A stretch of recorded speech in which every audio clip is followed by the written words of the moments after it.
প্রত্যন্ত এলাকার মানুষের জন্য চালু হচ্ছে দুয়ারে হাসপাতাল পরিষেবা। এবার থেকে আপনার দরজায় পৌঁছে যাবে সরকারি পরিষেবা।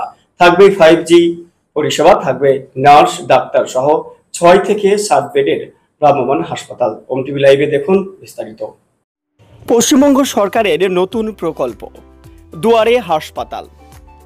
দুয়ারে হাসপাতাল এই প্রকল্প, যেখানে থাকবে 5G সুবিধা, চিকিৎসক, nurse, medical technologist, ECG medical পরীক্ষার জায়গা, পোর্টেবল এক্স-রে, পোর্টেবল USG রক্ত পরীক্ষার ব্যবস্থা।